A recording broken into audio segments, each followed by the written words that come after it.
माझ्यासोबत वैभव सोनावणे जोडले गेलेले आहे. ते थेट इंद्रायणीच्या पात्राजवळ उभे आहेत. वैभव, आपण पाहतोय की इंद्रायणीपाशी आता वारकऱ्यांची गर्दी सध्या होत असेलच. सध्या कशी परिस्थिती आहे? मृगा पाणी पातळी जी आहे इंद्रायणीची ती काही कमी व्हायचं नाव घेत नाहीये. वास्तविक सकाळपासून पाऊस जो आहे तो उघडलेला दिसतोय. अगदी थोड्या थोड्या अधूनमधून पावसाच्या धारा ज्या आहेत त्या येतात. अन्यथा जवळपास पाऊस जो आहे तो उघडल्याच जमा आहे. असं जरी असलं तरी मावळात वरती घाटमाथ्यावरती होणारा पाऊस जो आहे तिथून येणारं पाणी जे आहे ते इंद्रायणी नदीमध्ये येत असल्यामुळे देहूच्या परिसरामध्ये सुद्धा पूरजन्य पूरस्थिती जी आहे ती कायम आहे. एनडीआरएफच्या टीम्स ज्या आहेत त्या घाटाच्या बाजूला स्टँड बाय आहेत. त्याचे कारणही तसंच वारकरी ज्यांना काल आवाहन करण्यात आलेलं होतं मुख्यमंत्र्यांकडून त्याचबरोबर देहू संस्थांकडून सुद्धा की पावसाची एकूण परिस्थिती पाहता तुम्ही देहूकडे येण्याची घाई करू नये, पुण्यापासून किंवा शहरांमधून या वारीमध्ये सहभागी व्हावं. त्याला प्रतिसादही बऱ्याच अंशी मिळाला. याचं कारण गाड्या ज्या आहेत वारकऱ्यांच्या आणि वारकऱ्यांना देहूच्या हद्दीच्या बाहेरच अडवण्यात आलेले आहे. या सगळ्या भाविकांनी काही करून नदीच्या बाजूला जाऊ नये यासाठी सातत्यानं खबरदारी घेतली जाते आणि अनाउन्समेंट ज्या आहेत त्या सुरू आहेत. अनेक वारकरी पाऊस उघडल्यानंतर या नदीवर असलेल्या पुलावरती आलेत आणि इथून इंद्रायणीतलं पाणी जे आहे ते पाहण्याचा आपल्या मोबाईलमध्ये रेकॉर्ड करण्याचा प्रयत्न त्यांच्याकडून सुरू आहे. हे सगळं सुरू असताना अलर्ट जो आहे तो अलर्ट कायम ठेवण्यात आलेला आहे. लोणावळा, मावळ या सगळ्या परिसरामध्ये घाटमाथ्यावरती जो पाऊस होतोय त्याचा परिणाम इथल्या पाण्याची पातळी वाढण्यामध्ये होऊ नये याची खबरदारी जी आहे ती सातत्यानं प्रशासनाकडून घेतली जाते आणि वारकऱ्यांनाही आवाहन केलं जाते जिथं पाण्याची पातळी जास्त आहे अशा ठिकाणी वारकऱ्यांनी जाऊ नये. लक्ष जे आहे ते दोन्हीकडून ठेवलं जाते. काही वेळामध्ये राज्याचे उपमुख्यमंत्री जे आहेत सुनेत्रा पवार त्याच्यासोबत संभाजी छत्रपती हे सपत्नीक इथे दाखल होतील आणि देहूची वारी जी आहे ती मंदिरातून प्रस्थान ठेवेल. मात्र त्यापूर्वी वारकऱ्यांची संख्या जी आहे ती दिंडीकरी आणि फडकऱ्यांना त्याची माहिती देऊन 10 पेक्षा जास्त लोक येणार नाहीत अशा सूचना देण्यात आलेल्या होत्या. नक्कीच, धन्यवाद सविस्तर माहितीसाठी वैभव. पुढे थेट आपण कोल्हापुरात जातो. इथे गेल्या 4 दिवसांपासून मुसळधार पाऊस सुरू आहे. त्यामुळे पंचगंगा नदीच्या पाणी पातळीमध्ये वाढ झाली आहे. पंचगंगेच्या उगम संगम असलेल्या प्रयाग चिखली इथं सुद्धा पाण्याची आवक मोठ्या प्रमाणावर दिसतीये. सध्या पंचगंगेची पाणी पातळी 35 फुटांपर्यंत पोहोचली आहे आणि जिल्ह्यातले तब्बल 56 बंधारे पाण्याखाली गेले. पाणी पातळी वाढत असल्यानं आणखी बंधारे जलमय होण्याचीही शक्यता आहे. प्रशासन परिस्थितीवर अगदी बारकाईनं नजर ठेवून आहे.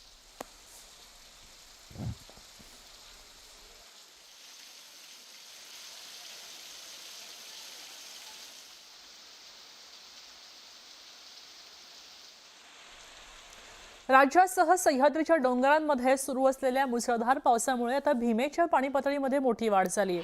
शिरूर तालुक्यामध्ये विठ्ठलवाडी इथं भीमा नदीवर कोल्हापुरी पद्धतीचा बंधारा पूर्णपणे पाण्याखाली गेला. त्यामुळे शिरूर, दौंड आणि हवेली तालुक्यामध्ये संपर्क तात्पुरता तुटला आणि नागरिकांची मोठीच गैरसोय झाली. ही परिस्थिती लक्षात घेता आता प्रशासनानं नदीपात्र, बंधारा आणि पाण्याच्या प्रवाहाजवळ जाणं टाळण्याचंही आवाहन केलंय.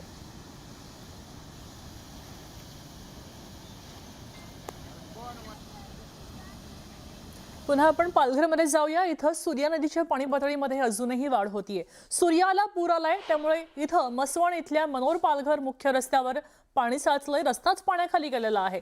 त्यामुळे वाहतूक सुद्धा ठप्प झाली आहे. अगदी 3 ते 4 फुटांपर्यंत उंच पाणी साचलंय. त्यामुळे वाहतूक सध्या ठप्पच झाल्याचं चित्र दिसतंय. वाहनांना लांबच लांब रांगा लागल्या होत्या, मात्र आता सुद्धा वाहनं बंद पडून त्यांना धक्का देताना स्थानिक पाहायला मिळत आहेत आणि त्यामुळे या मार्गाचा अवलंब टाळावा असंही आवाहन स्थानिक प्रशासनाने केलंय. रत्नागिरीमध्ये आपण जातोय. इथं खेड तालुक्यामध्ये पुन्हा एकदा भीषण स्वरूप निसर्गाचं पाहायला मिळालं. अक्षरशः तांडव माजवलंय. दहिवली इथं गुडुपवाडीमध्ये सोमवारी रात्री 8:30च्या सुमारास डोंगराचा मोठा भाग कोसळला आणि 5 घरांवर दरड कोसळली. या भीषण दुर्घटनेमध्ये एक घर पूर्णपणे दरडीखाली गाडलं गेलं आणि घरात असलेल्या 5 जणांपैकी आता 3 जणांना स्थानिक ग्रामस्थांनी जीवाची पर्वा न करता सुखरूप बाहेर काढलं. मात्र शेलार कुटुंबातले 2 जण या दरडीखाली बेपत्ता आहेत आणि त्यांचा शोध सुरू आहे। घटनास्थळी आता NDRF, SRPF, महसूल प्रशासन आणि पोलीस यंत्रणा युद्धपातळीवर बचाव कार्य करतायत। प्रांताधिकारी, तहसीलदार आणि पोलीस अधिकारी तातडीने घटनास्थळी दाखल झाले आणि अत्याधुनिक उपकरणांच्या सहाय्याने शोध मोहीम त्यांची सुरू आहे। या संपूर्ण घटनेवर योगेश कदम स्वतः लक्ष ठेवून आहेत आणि प्रशासनाला आवश्यक त्या सूचना देण्यामध्ये ते व्यस्त आहेत। इथंच खेड तालुक्यामध्ये मुसळधार पाऊस झालाय, नुकसान मोठं झालंय। दावडी गावाजवळ स्मशानभूमीची अर्धी जागा आणि संरक्षक वॉल पावसाच्या पाण्याच्या प्रवाहातच वाहून गेली आणि या घटनेमुळे परिसरामध्ये भीतीचं वातावरण निर्माण झालं। प्रशासनाने तातडीने पंचनामे करावेत, उपाययोजना आखाव्या अशी ग्रामस्थ मागणी करतायत।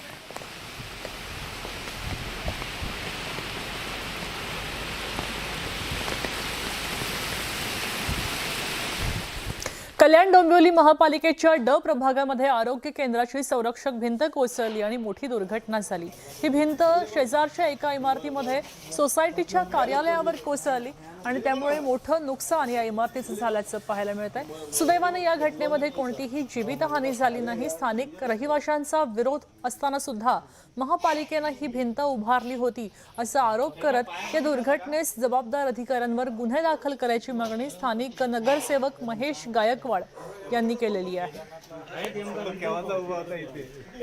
आता मुळशीच्या ताम्हिणी परिसरामध्ये सरोळे दावडी इथं डोंगर उतारावर उत्खनन झालं आणि त्यामुळे मोठी दरड कोसळली आहे। सुदैवाने या घटनेमध्ये कोणतीही जीवितहानी झालेली नाही। डोंगरांच्या खाली काही झोपड्या उभारल्या गेल्या होत्या, मात्र अतिवृष्टीमुळे धोका लक्षात घेऊन तिथल्या रहिवाशांना यापूर्वीच सुरक्षित स्थळी स्थलांतर केलं गेलं, त्यामुळे जीवितहानी टळली आहे।